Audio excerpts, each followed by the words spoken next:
네, 오늘도 좋은 아침입니다. 11월 29일 우리에게 주신 말씀 욥기 23장으로 하루를 시작하겠습니다. 욥이 대답하여 이르되 오늘도 내게 반항하는 마음과 근심이 있나니 내가 받는 재앙이 탄식보다 무거움이라.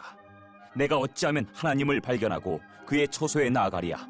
어찌하면 그 앞에서 내가 호소하며 변론할 말을 내 입에 채우고 내게 대답하시는 말씀을 내가 알며 내게 이르시는 것을 내가 깨달으리야.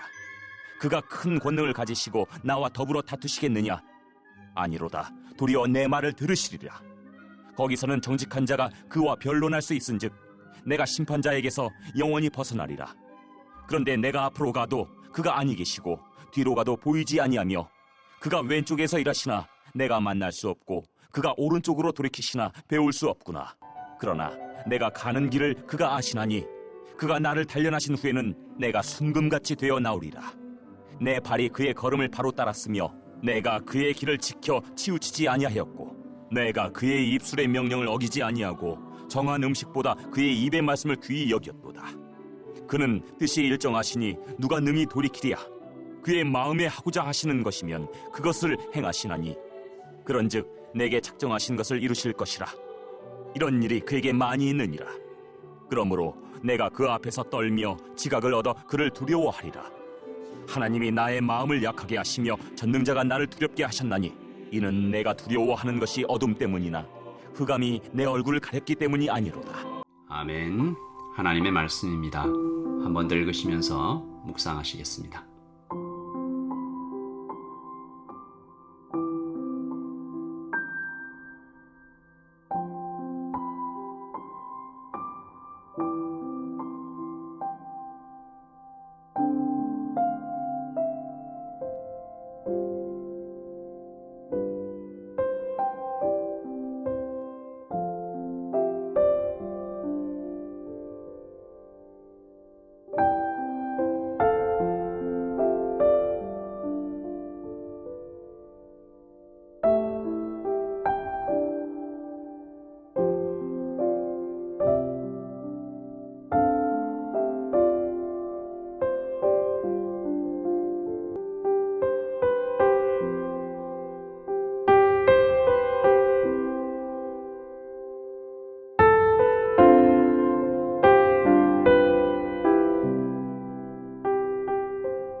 여러분, 어제 우리는 팩트폭력, 욥의 친구 엘리바스의 옳은 말, 맞는 말 함께 말씀을 통해서 봤는데요. 구구절절 옳은 말이었죠. 인정할 수밖에 없는 팩트들.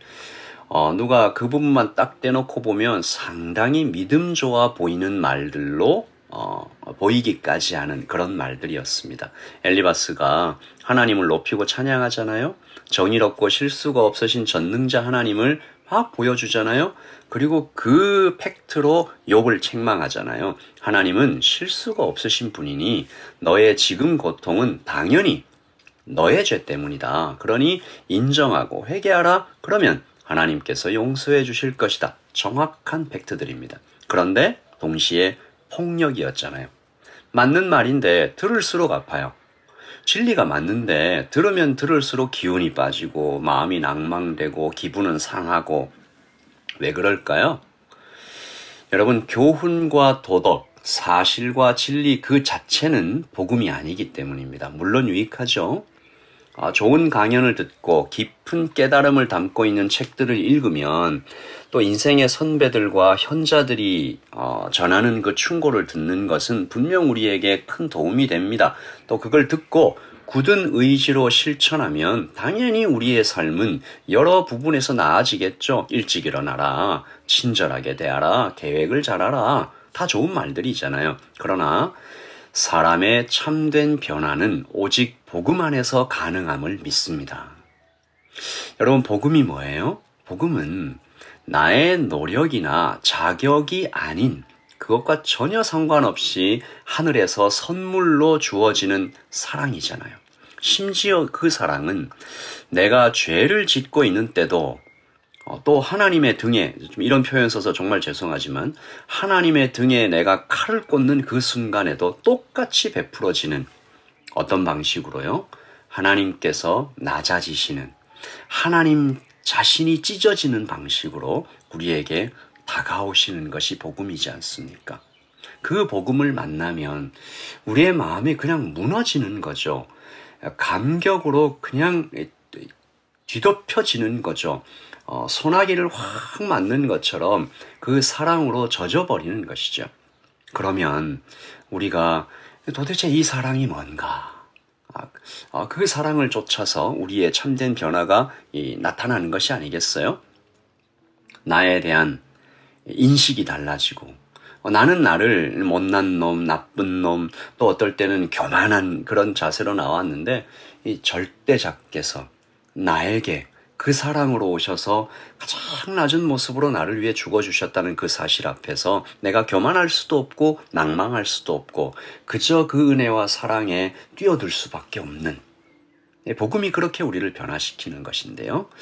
오늘 엘리바스의 어제 말씀 엘리바스의 팩트와 교훈 같은 것으로는 욥과 같은 처지의 사람들을 구할 수가 없다는 것입니다.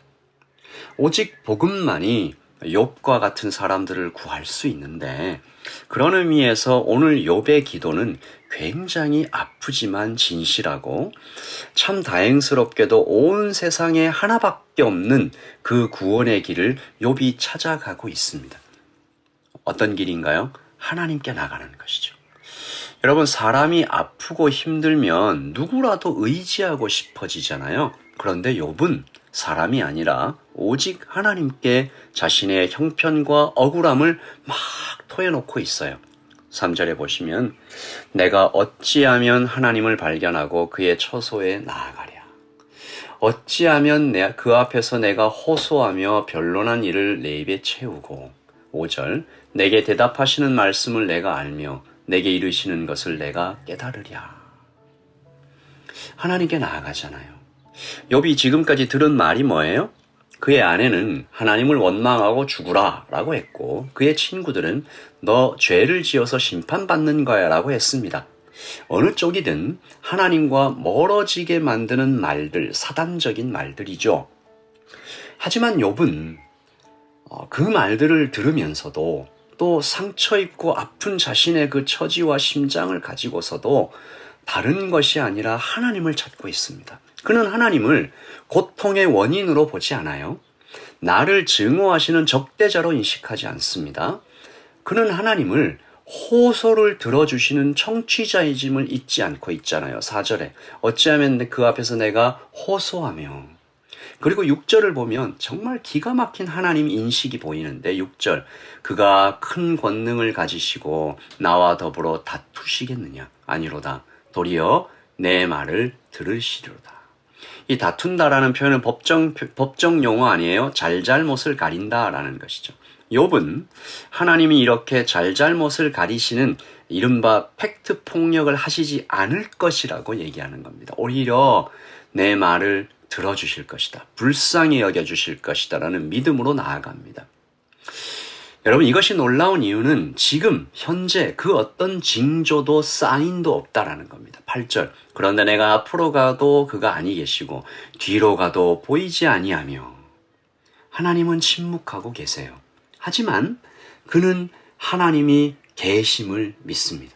일하고 계심을 압니다. 9절 그가 왼쪽에서 일하시나 내가 만날 수 없고 그가 오른쪽으로 돌이키시나 배울 수 없구나. 계신 거예요. 일하시는 거예요. 돌이키고 계세요. 그러나 나에게 안 보일 뿐 하나님은 계시고 일하고 계시다.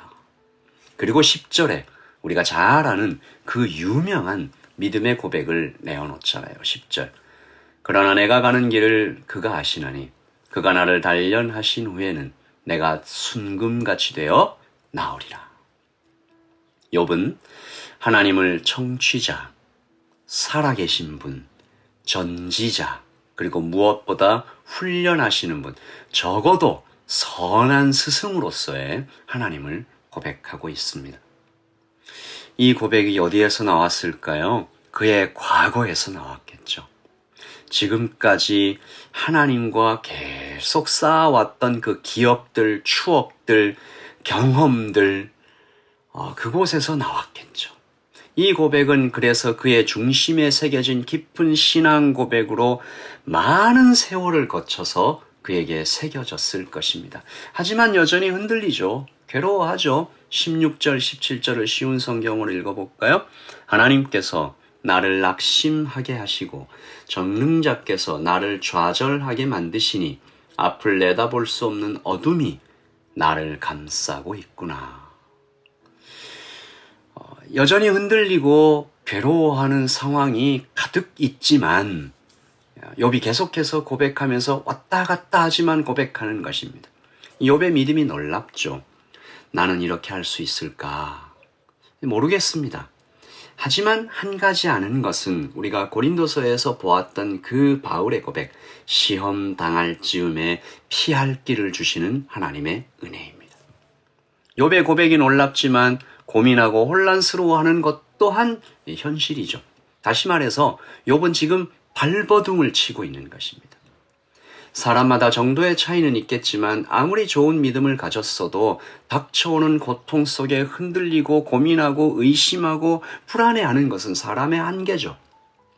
오늘 우리는 다만 기도하는 것입니다. 하나님, 고난 중에 피할 길을 내시는 주님을 믿습니다. 욥이 그랬던 것처럼 주님과의 시간이 많이 쌓이게 해주세요.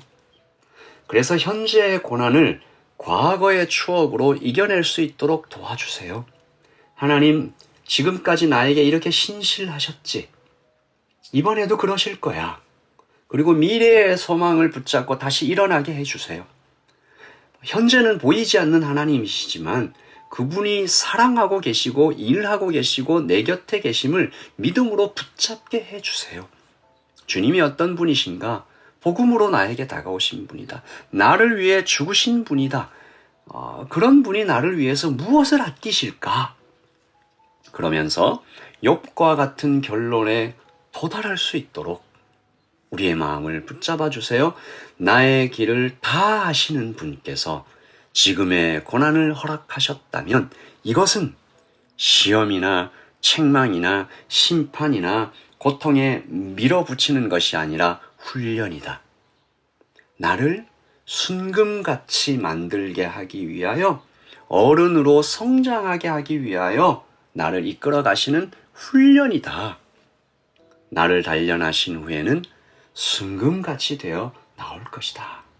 우리가 그 주님을 믿고 걸어가는 오늘이 되기를 소원합니다. 답을 누구도 몰라요. 욥 같은 사람도 몰랐습니다. 어마어마한 고백을 하는 이 욥도 흑암이 내 얼굴을 가렸다라고, 앞을 내다볼 수 없는 어둠이 나를 감싸고 있다라고 혼란스러워 하잖아요. 그러나 그 모든 불평과 고통과 아우성을 주님께만 쏟아놓는 이 믿음의 훈련들을 우리가 계속해 나가야 될 것 같고요. 우리가 정말 이 10절의 고백, 이것이 훈련이구나라고 눈치챌 수 있는 그 믿음의 경지까지 우리를 하나님께서 계속 우리를 만들어 가시고 다듬어 주시고 이끌어 주실 것을 믿으며 나아가는 오늘 되기를 소원합니다. 여러분, 오늘 힘든 일이 있으실 수 있습니다. 그리고 어제 힘든 일이 또 오늘 나를 괴롭히고 있을지 몰라요. 그러나 하나님 살아계십니다. 일하고 계십니다. 사랑하십니다. 죽기까지 사랑하셨습니다. 나와 연결돼 계십니다. 내가 넘어졌을 때 그 자리에 함께 넘어져서 시간을 보내주시는 분입니다. 함께 고통받아 주시는 분이세요. 그러니까 이것은 훈련입니다. 더 나아질 것입니다. 이것을 믿고 걸어가는 오늘 되시기를 예수님의 이름으로 축복합니다. 기도하겠습니다. 하나님 아버지, 오늘이 훈련임을 믿습니다. 여러 가지 일이 생기고 앞이 보이지 않고 안개와 같은 날들이 많지만 이것이 나를 순금같이 만들어가는 훈련임을 믿습니다. 주님, 이 상황 가운데 이 시간이 너무 길지 않도록 우리에게 긍휼과 자비를 베풀어 주시옵소서. 그리고 날마다 주님이 보여주시는 소망 다시 붙잡을 수 있도록 우리의 믿음의 눈을 열어 주시옵소서. 욥처럼 내가 가는 길을 그가 아십니다. 단련하고 계십니다. 순금같이 나올 것입니다라고 고백하는 우리 모두가 되기를 소원합니다. 주님 감사합니다. 예수님의 이름으로 기도합니다. 아멘. 여러분 오늘도 주님 안에서 평안하십시오. 샬롬의 평화가 샬롬의 축복이 여러분 모두에게 있기를 소원합니다. 샬롬.